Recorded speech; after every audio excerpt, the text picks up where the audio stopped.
What is up, beautiful people? Welcome back to another episode of The Coach's Quarters. I am your host, Jacob Meadows, and after what seems like a year-long hiatus, I am finally back. We were having a little bit of a technical issue with my mixer.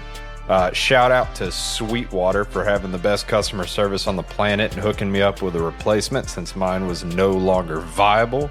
Shout out to Rode for making the Rodecaster Pro 2, which is arguably the coolest thing I have ever been able to own in my life, and the current mixer that I am running. It is dope. It does all sorts of stuff, and it makes this show sound leaps and bounds better than what my old equipment did. So that is where I have been. I have not had the technical capabilities to put out a show, and we are back. So I'm going to jump in on a lot of content. I've missed a lot of things. There has been so much going on in the sports world that I haven't been able to cover, and I'm very upset about it. From things down to the awards that are about to come up with the NFL. I had notes for every coach that was listed by ESPN as Coach of the Year candidates, and all of my stuff was pretty spot on. However, couldn't put that out there and into the airwaves, so none of it matters. I'm going to cover a little bit of it later, but it does seem to have come down to the wire, and I'm a little late to the show now, courtesy of my technical difficulties. So we are going to minimize that and maximize what is going on around us right now. So just to jump in quickly on the Texans, because we are a Texans show, and let's fucking go Houston. Houston won on a lucky drop by Tyler Goodson to beat the Colts, and I'm not going to put an asterisk next to that. Houston won, and then we managed to win the AFC South after Jacksonville absolutely imploded on themselves. They lost 5 of their last 6 games, and they seem to be a directionless ship, and I'm here for it. That is the greatest thing that could have happened to Houston. I love what we've done this year. I love the energy that D'Amico Ryans has brought to the team. I love our juggernaut quarterback, CJ Stroud. And I feel bad for Jacksonville fans. Jacksonville fired their entire defensive staff, and it just seems, again, just aimless. They are just shooting into the wind with nowhere to go. Calvin Ridley was brought in to shore up an offense that was supposed to be legendary. Travis Etienne was the only person on that offense that really showed out outside of Christian Kirk, who is absent for the final game of the season to determine whether or not they made the playoffs. It does feel like, as much as I talked mess about Christian Kirk's contract, he's the best player on that team. So that's a bright spot for Jacksonville, but it just feels like they have so many holes. I mean, Josh Allen and Trayvon Walker were the best 1-2 punch for edge rushers in the NFL. That's fantastic. But outside of that, and Travis Etienne, there's a lot of question marks on that team. Trevor Lawrence seems to have regressed. It did seem like he was playing a little injured there for the last rung of the season, so that could have been a problem. But then you have a whole separate issue to address, that maybe he's not necessarily as durable as you thought he was. Maybe he can't, handle the adversity quite as well as everybody thought he could coming out of Clemson. So there's a lot of question marks for Jacksonville, and that's nothing but a spectacular thing for the Houston Texans. It does seem like we will be at the top of the AFC South for years to come. Just as a little side note, today the Tennessee Titans fired Mike Vrabel. I do believe that was more of a mutual interest type deal. However, it was surprising to see him actually come out as fired. That team is a nightmare. It's a dumpster fire. The owner's worse than anybody else there. They've made some questionable decisions that Mike Vrabel didn't sign off on. So at the end of the day, Mike Vrabel is an awesome dude. He's a really, really good coach, and he did the best he could with the talent at his disposal. And all the thoughts and prayers to Mike Vrabel. Hopefully he lands his dream job as head coach of the New England Patriots should Bill Belichick step down. If he doesn't, I think Vrabes would be really good in Atlanta. But, we'll see how that shakes out after the season ends. But shout out to Mike Vrabel. Although he got fired, that dude's going to land on his feet and go somewhere where he's going to make a huge impact once again. To follow that, before we jump into anything NFL related, I am going to cover a little bit of what I saw coming out of the national championship last night between the Michigan Wolverines and the Washington Huskies. I know we more or less just cover the NFL football, but I actually pushed filming this show to today so that I could absorb that game and kind of get a feel for where the best two teams in college football were after the season was finished. So the very first thing that I have to point out, the very first observation about this game is that there was sloppy quarterback play on both sides. JJ McCarthy's stock should have dropped a little bit. He did not look great as a quarterback. He had some fantastic plays as a runner, and just a few, right? But throwing the ball, he was nothing special. Washington's secondary looked really good versus JJ McCarthy. And on the flip side of that, Michael Penix looked worse than he has all season at quarterback. And a lot of that is attributed to the fact that the right side of Washington's offensive line was the most abysmal collection of players in college football last night. It was hard to watch. It almost looked like the NFL or boosters had paid off the right guard and right tackle, mostly the right tackle, for the Washington Huskies and had them shave points, kind of like Adam Sandler did in The Longest Yard. And that was probably the biggest frustration with the game outside of the questionable officiating with the lack of calls on Michigan. But again, number right tackle, number 73, Roger Rosengarten. If he had any draft stock whatsoever going into the game last night, I do not believe it should still exist. That dude was terrible. He was the worst player on the field at any point during the game. And it seemed like he actually couldn't block anybody. When you saw him go down the field, he would throw his shoulder at somebody and miss. And when he was backpedaling and actually supposed to be protecting the quarterback, people blew right by him. I cannot actually say that Michigan's defensive line was so good that they bamboozled this guy for an entire 4 quarters. There's just no shot. There's not a player on this planet that can do that. Khalil Mack could have lined up for Michigan and been stopped at least once. But this dude did not do that once. He could not stop water with a rag. It was really hard to watch. He was the worst player on the field. And it was sad because Michael Penix got absolutely obliterated, 100 times because of this guy. Whether he got knocked down, whether he got hit, whether he got rushed or sacked, Michael Penix was under duress because of number 73 more than any other reason throughout the entirety of the game. Number 77 actually played pretty well for a good portion of the game. He missed a couple of plays where, things just kind of got blown up or he did something wrong. He did miss a lot of blocks there in the second half. But again, nowhere near as bad as number 73. And number 77 is Julius Buelow. And I do think that this guy might have a little bit of talent there in his knickers, right? But his counterproduct did not. I hope that number 73 for the Huskies never makes it into the NFL. If he does, he'll never make it off of a practice squad. And if he does, it'll be a Miami Dolphin or a Houston Texans type situation where the entire offensive line is dead and they're just digging through the catacombs for somebody that can come up and play that next man up position until somebody with real talent actually comes into play. Michigan's run game was phenomenal. Blake Corum was a little outclassed early and often by Donovan Edwards, it was like 2 carries for 78 yards and 2 touchdowns in the first half. It was a masterclass of how to play the running back position. But Corum did end up kind of carrying the team over the finish line.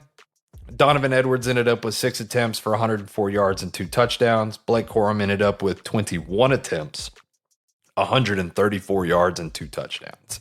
So out of the two, Donovan Edwards definitely had the more impactful game. However, he was a huge boom player. And, sometimes that's a little hard to trust, especially when, you have, it was either 76 or 78 yards on 2 carries.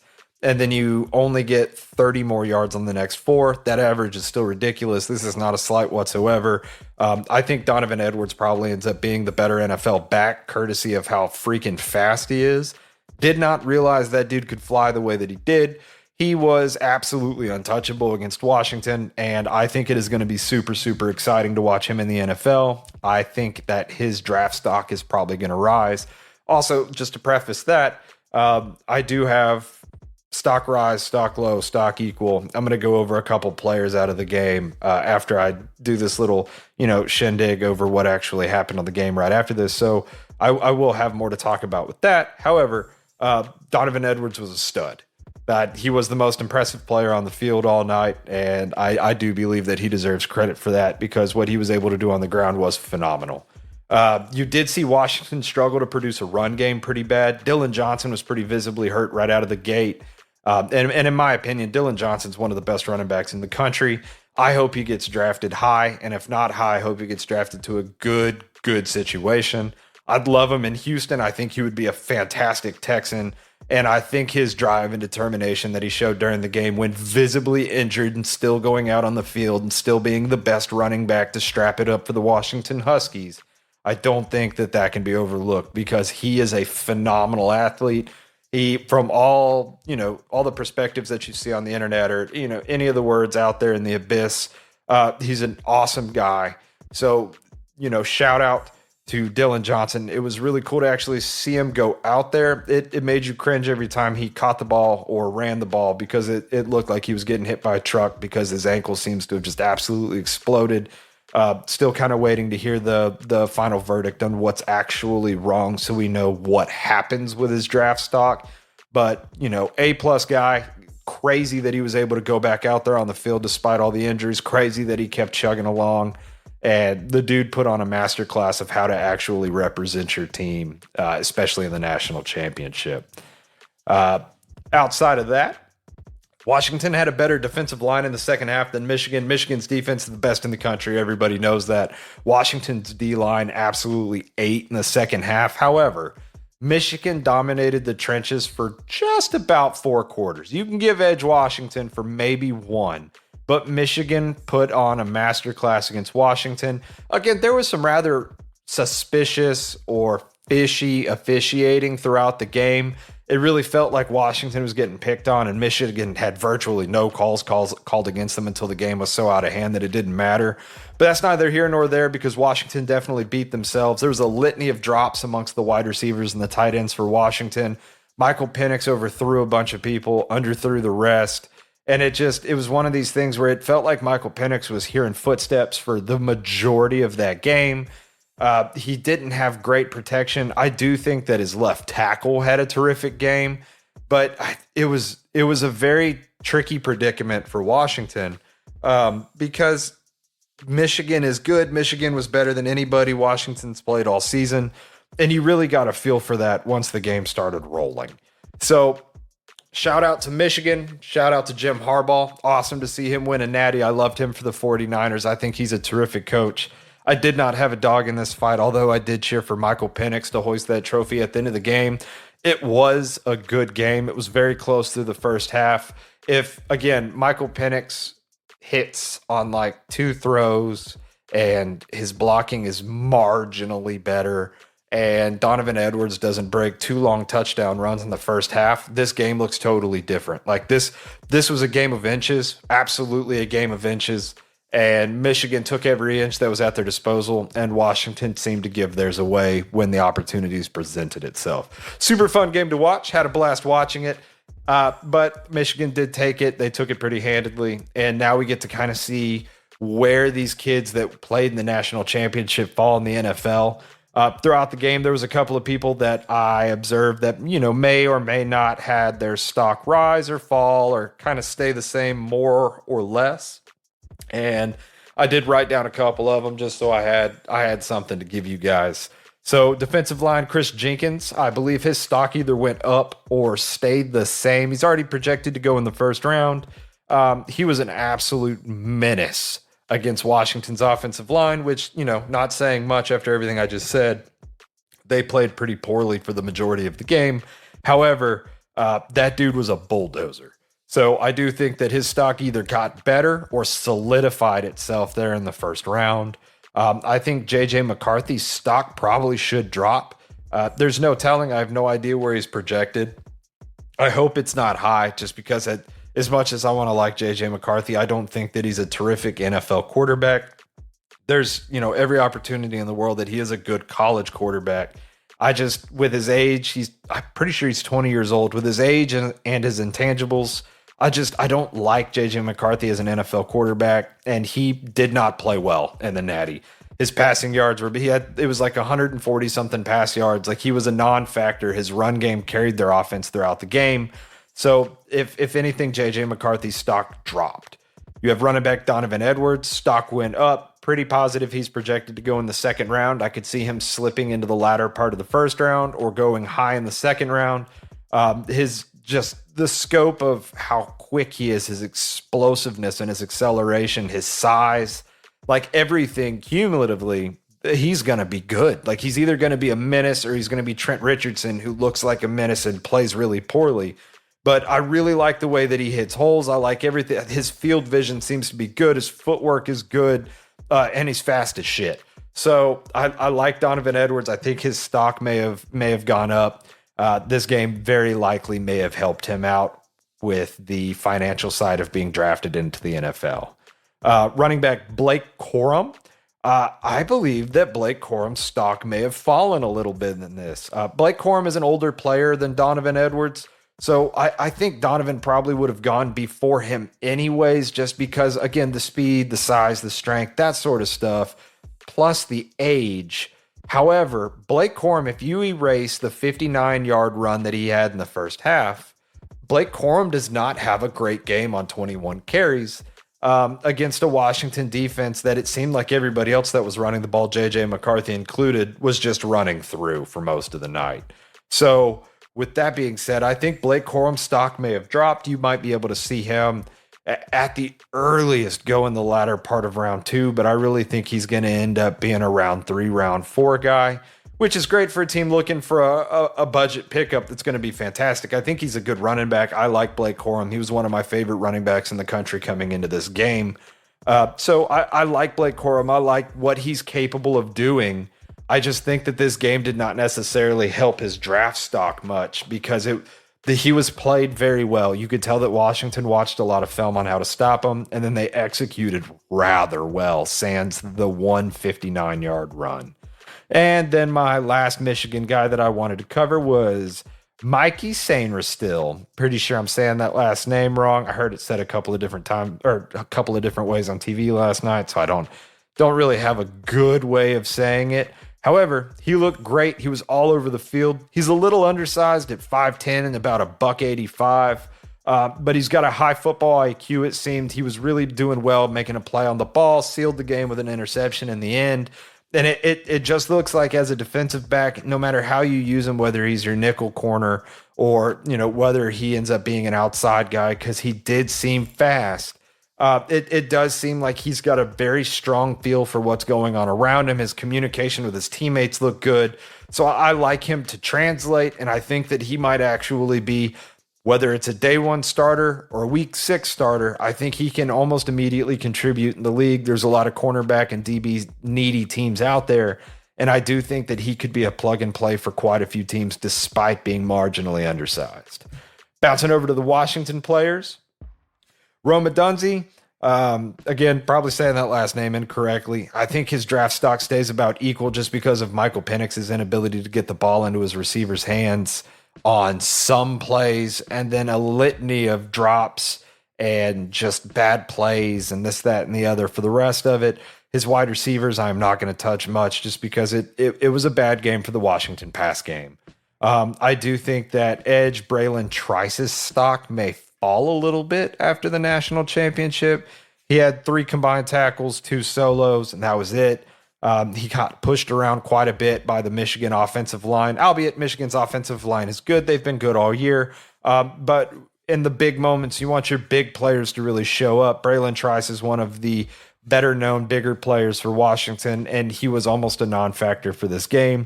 He was able to put some pressure on McCarthy a few times, but J.J. McCarthy didn't have to throw it very much, and he wasn't a factor in the run game. So with that said, if this game were to affect his draft stock whatsoever, I do think that Braylon Trice takes a step back. Quarterback Michael Penix, I have this as an equal or a raise on the draft stock. That could come into question. A lot of people probably won't agree with that assessment.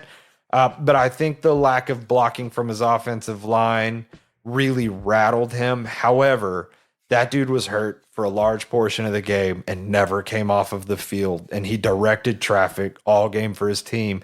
He missed a lot of throws, but he also had a lot of receivers drop balls throughout the game from quarter 1 to quarter 4. They had a significant amount of drops, and it was more drops than overthrow. So I like Michael Penix as a leader. I think in the right situation, I think Michael Penix could be a day 1 starter, and I think he could be an impact player for several teams in the NFL.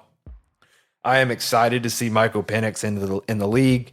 And I think that this game should have risen his stock so long as he is healthy for the combine or, their pro day, or he can kind of give people something to look at. I think Michael Penix could be a top of the first round. I think he could go in the second round at the latest. And I think he deserves every bit of it because I think he is the best quarterback in this draft, pound for pound. Last one for Washington before we jump into the fun NFL information. I have Troy Fontenot, the left tackle for Washington, who played a spectacular game of all of the Washington offensive linemen. He's expected to play guard in the NFL. That's kind of what he projects as. He's a little bit smaller with the wingspan and whatnot, so they are projecting him to slide into guard. Throughout the last 2 years, he's only allowed 2 sacks, which is amazing. He looked great in the Natty. So I do think that his stock goes up against the best defensive line in the country. I think that would be a just a fair and valid assessment for him. Good for him. He's the only guy that got just a clear-cut draft stock raise out of me for this. So that's awesome. So that wraps up our national championship coverage. I'm finally done talking college football. We'll probably cover a lot more college ball next year. Just didn't really get into it this year. So without any further ado, we are going to go ahead and jump back into the NFL. Like I said previously, I had the coach of the year all drawn out before it started getting reported on real heavily by the media, and they basically hit all the high points that I had written down. I was a little late to the show with this. So my finalists for coach of the year is going to be on the second tier, John Harbaugh and Shane Steichen. For very, very, very different reasons. John Harbaugh already had a good team. It was kind of Super Bowl or bust for the Ravens from the beginning of the year till now. And Shane Steichen, who took over the Colts, he was the Philadelphia offensive coordinator. And honestly, personal pick, I have Shane Steichen a lot higher than I actually have him on this sheet. However, for the purpose of a good show and where things probably are going to end up going, I have him in my tier 2 range. Shane Steichen took over the Colts. His starting quarterback that they drafted 4th overall is out for the season. He was hurt in like week 4, and Anthony Richardson. Gardner Minshew stepped in. They had to deal with the Jonathan Taylor debacle with his contract and what have you. And Shane Steichen almost took the Colts to the playoffs. Honestly, they probably go to the playoffs if it weren't for a drop pass by their backup running back on the final offensive snap of the Week 18 game against the Houston Texans. And through adversity, I think Shane Steichen was a terrific coach. Philadelphia's absolutely crumbled without him. They've looked like a totally different team without him calling the offense. And I think Shane Steichen deserves probably a lot more praise than what he's going to get at the end of this year as an offensive-minded coach. In the tier 1 range for my coach of the year candidates, I have 3 guys. I have D'Amico Ryans because I'm a homer. He's a rookie head coach with a rookie quarterback that's going to the playoffs after winning their division. I have Kevin Stefanski, who's had 4 separate quarterbacks. They lost the best running back in the league in Nick Chubb early on to a season-ending injury. They've had nothing but adversity along the offensive line, at wide receiver, on the defense. They've gone through tons of injuries. They've gone through tons of players, next man up mantra. And throughout it all, Kevin Stefanski has led the Browns to the playoffs. The Browns look poised to just have a run, assuming that C.J. Stroud doesn't stop them dead in their tracks. And they've done a whole lot with less than what they came into the season with. I love Kevin Stefanski for Coach of the Year. And then the final guy, we have Motor City Dan Campbell, as said by the Pat McAfee Show. We have Dan Campbell, the head coach of the Detroit Lions, who similarly to Kevin Stefanski has taken a team from the belly of the NFL and taken them to this top echelon of teams. The Lions are very good. They've had nothing but turmoil on their team with injuries to multiple people. You have David Montgomery, who's missed multiple weeks, C.J. Gardner-Johnson, who's missed multiple weeks, Brian Branch, who's missed multiple weeks. They've had to start a rookie running back in Jahmyr Gibbs, who, albeit was a first-round pick, was kind of brought along a little slow and maybe wasn't as prepared to be a starter in the NFL as he should have been whenever he started taking snaps there. You had various injuries to Amon-Ra St. Brown. You had a little bit of ups and downs with the rest of the receiving core. They had to bring in Donovan Peoples-Jones from the Cleveland Browns because Jameson Williams came back so slowly. So there was a lot that went into this for the Detroit Lions. They still ended the season the top of their division. They probably should have beaten the Cowboys and taken a better seed in the playoffs. It doesn't matter now. But props to Motor City Dan Campbell. He's done a terrific job with the Lions. All three of those guys are in my first tier range. I do think that Kevin Stefanski probably ends up winning it. If I were plugging this into my gambling show, I think Kevin Stefanski should probably be the favorite to win it, seeing as how Cleveland's so stacked, with honorable mention going to D'Amico Ryans. I know a lot of the public wants Dan Campbell to win it, but I think that the Dan Gamble nickname and losing the Cowboys game because they refused to kick the extra point to go into overtime, I actually think that that ceded his first place slot in that over to Kevin Stefanski with a very close second place tie to D'Amico Ryans. D'Amico could easily win it, right? Again, rookie quarterback, rookie head coach, won the division after the last, 2 or 3 years for the Houston Texans have just been awful. You had the end of the Bill O'Brien era. You had Dave Caldwell. You had Lovie Smith. We didn't have a lot of success under either three. So at the latter end of Bill O'Brien, at least. So he's done things that nobody expected. We were supposed to be a 3-4 win team this year, blew those expectations out of the water. It's been a fantastic season. We've hit on all our draft picks, but I could see it going Kevin Stefanski just because of the quarterbacks that they've rolled out. And, Joe Flacco was shotgunning beers on his couch, avoiding his children, just 6 weeks ago, got called by the Browns, and now he's out there winning football games. His stats are ridiculous. He's thrown a lot of interceptions, but he's always been almost a Brett Favre style player. And the team loves him. The fans love him. And it's awesome to see Joe Flacco come off the couch and play quarterback as well as he has. So I could see it being Kevin Stefanski. If I were to put money on it, I would probably put money on Kevin Stefanski. I want D'Amico Ryans to win it at the end of the day. But yeah, that's Coach of the Year. That rounds out my picks for whom I think is going to take the helm. If you are looking at this from a gambling perspective, because I haven't done a gambling show in a while, I would put my money on Kevin Stefanski before anybody else. If you don't like the Kevin Stefanski pick, I would go D'Amico Ryans. Moving on to another set of awards that I've already had drawn out over the previous weeks when I was missing. We have Offensive Rookie of the Year and Defensive Rookie of the Year. I am easily able to put my bias aside for Offensive Rookie of the Year, and there's a two-way tie for me, and I'm a CJ Stroud homer. I thought he was the best, or maybe not the best, but the most NFL-ready quarterback coming out of the draft when we took him. But it's between CJ Stroud and Puka Nacua, and I don't even care who wins it. Both of them are equally as deserving of it for different reasons. I will cover the reasons for both of them. For gambling purposes, again, I'm probably not going to put out a gambling pod this week. So for gambling purposes, if you're listening to this show hoping that you can win some money out of this, I'd put all my money on CJ Stroud. I think Stroud is going to win it, mostly because quarterback in the eyes of Vegas is the most important thing since sliced bread, but also because he deserves it, right? Puka Nacua's had an amazing season. CJ Stroud has had a more amazing season, despite missing 2 games. So going over the broken records and the accolades that CJ Stroud has compiled this year before we jump to Puka, right?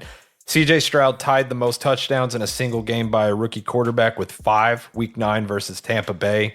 He tied Ray Buavid, the one player in all of this that I had never heard before, Matt Stafford, Jameis Winston, Deshaun Watson, and Daniel Jones.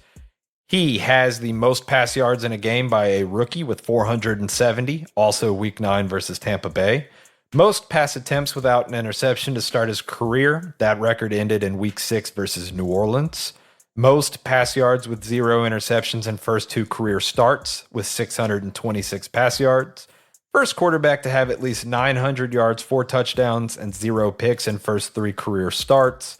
Youngest player ever with 450 plus yards and 5 touchdowns in a game, surpassed Patrick Mahomes. Highest single game passer rating by a rookie in NFL history with a 147.8 Week 9 versus Tampa Bay.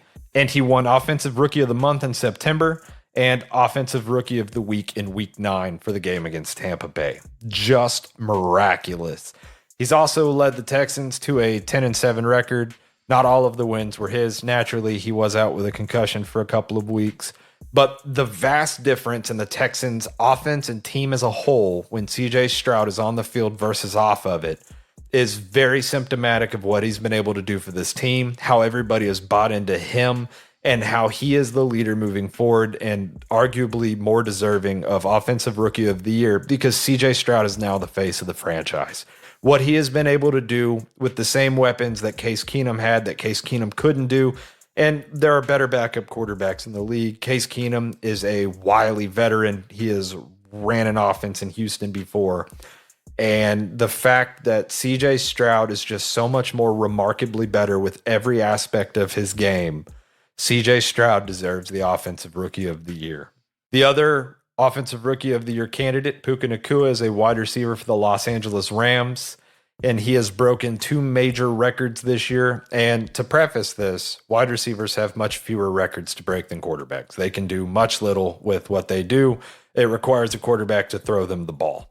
Right, so Puka Nacua has the most receptions by a rookie wide receiver with 105, breaking Jalen Waddle's 2021 record of 104 receptions, and then receiving yards in a season by a rookie wide receiver with 1,486, breaking Bill Grommen of the Houston Oilers record that has stood since 1960. Now, what makes Puka Nacua so special, right? Because it just with that information, he broke a couple of records, so what? The Los Angeles Rams were the lowest rated NFC team in the NFL coming into this season. They're now a playoff team. Cooper Kupp plays for the Los Angeles Rams, widely viewed as one of the best wide receivers in the league. Puka Nacua outpaced him in every category. And myself, as well as millions of other NFL viewers, when Cooper Kupp was coming back off of his injury, I thought that, Puka Nacua was going to cede a lot of his receptions, yards, all of his targets to Cooper Kupp. That was not the case. Puka Nacua cemented himself as the number 1 wide receiver on the Los Angeles Rams football team, despite Cooper Kupp being there, despite Tyler Higbee being such a good tight end, all of it. So Puka stepped into a good situation, made it immediately better, and then took the crown from somebody who was already fantastic. So what makes Puka so deserving of the Offensive Rookie of the Year is because he came out and he basically told Cooper Kupp to his face that this is my team now. And then Cooper Kupp shook his hand and gladly stepped off of the throne. So I love Puka Nacua. I don't know anybody that was high on Puka Nacua going into this season. I didn't even know who he was. I don't know a single person in all of my vast NFL knowledge, all of my friends that are huge football fans. I know not one person that was high on Puka Nacua coming into this year. I know a shit ton of people that were high on CJ Stroud. So that is my biggest reasoning behind if Puka Nacua were to win Offensive Rookie of the Year over CJ Stroud, I would not bat an eye because the dude absolutely deserves it just as much. Moving on to the Defensive Rookie of the Year.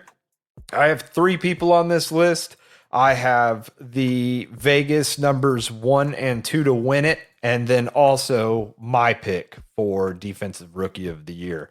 You have Jalen Carter of the Philadelphia Eagles with 33 combined tackles, 13 assists, and 6 sacks this season. You have Will Anderson for the Houston Texans with 45 combined tackles, 16 assists, and 7 sacks this season. And their numbers 1 and 2, respectively. I think Jalen Carter has had a fantastic year in Philadelphia. I think he did a lot to shore up the run defense. And I think he is an absolute presence in pass defense, right? I think he's good at rushing the passer. I think that he is going to blossom into a terrific football player. Same can be said about Will Anderson. I was on the Will Anderson hype train all year. Thought that was the best pick of the draft, taking him number 3 out of Alabama. And I thought he should have been 1 for Defensive Rookie of the Year for a significant part of this season. However, there is one player that I slot above Will Anderson. Jalen Carter is the betting favorite. I think Will Anderson should win it over Jalen Carter, but I think that this last person should win it over both. As much as I'd love Houston to win the offensive and defensive rookies of the year, as a Houston fan, that's so cool. Just absolutely phenomenal. However, Devon Witherspoon for the Seattle Seahawks should win this award. He had 79 combined tackles, 23 assists, 3 sacks, and 1 pick. And as a rookie, he was remarkably the best cornerback on the Seattle Seahawks squad. I think Pete Carroll did a great job coaching this kid, and I think he's had a phenomenal season. I think he was an impact player. Seattle missed the playoffs by 6 plays against Arizona. It was a really good game. They ended up getting eliminated. I think Devon, however you pronounce it, Devon Witherspoon, I think he should win Defensive Rookie of the Year over Will Anderson and Jalen Carter. If you're listening to this show for gambling takes, his odds are they'll pay you much better if he ends up winning it. I think he has the stats to prove that he should win Defensive Rookie of the Year. And I think that he had the overall impact on his team that should place him for Defensive Rookie of the Year. No matter what Jalen Carter, Will Anderson have done, Devon Witherspoon was able to defend the pass or, play secondary against some of the better people in the NFL. Seattle did not have an easy schedule this year. And the dude showed out early and often and kept it going throughout the rest of the year. So props to Devon Witherspoon. I really hope that he wins the Defensive Rookie of the Year. I have no money on this. I really have no pony in this race. I think Will Anderson would be a fantastic pick, and I'd love to see Houston take home both Rookie of the Year awards. I think Will Anderson deserves it. I just think that there was a more deserving player out there.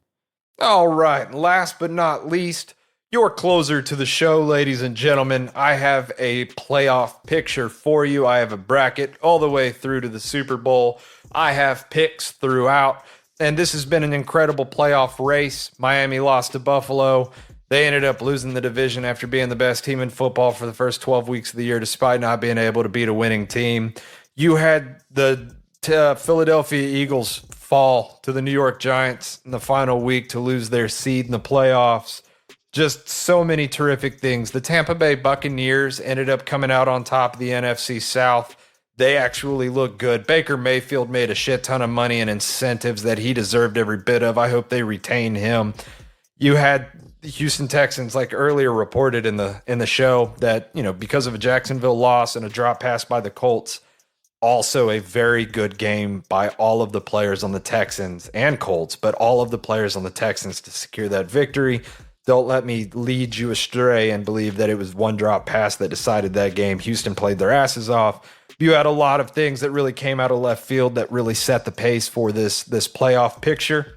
So without any further ado, you have your wild card games coming up this weekend. You have the Pittsburgh Steelers versus the Buffalo Bills.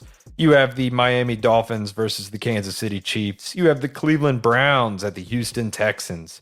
You have Green Bay versus Dallas. You have the Los Angeles Rams versus Detroit in the battle of Matt Stafford and Matt Stafford's ex-team.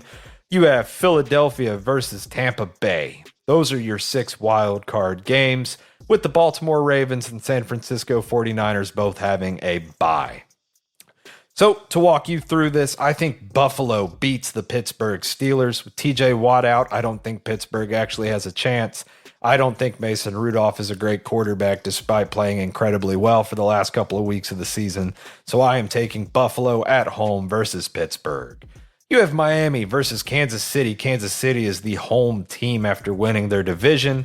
I think with the litany of injuries that Miami has sustained, especially with the litany of injuries Miami sustained the last week, I think Kansas City takes this game at Arrowhead. I would love to see Miami progress. There are so many holes that have been left on their team courtesy of players getting injured that I just do not see it happening against a seasoned Kansas City team and a healthy Patrick Mahomes at home at Arrowhead with a healthy, rested Travis Kelce and a good defense. You have Cleveland Browns at the Houston Texans. I have an asterisk next to this game. 1, because I'm a homer. 2, because we have a handful of injuries where if the players end up healthy and playing, if Will Anderson plays, if Jonathan Grenard plays, if Noah Brown plays, if Michael Dieter plays, if Andrew Beck plays, if we are healthy, I think CJ Stroud can beat the Cleveland Browns. So for the sake of this show, I'm going to take Houston as my winner over Cleveland at NRG. I'm going to take Houston for the playoff picture for you guys.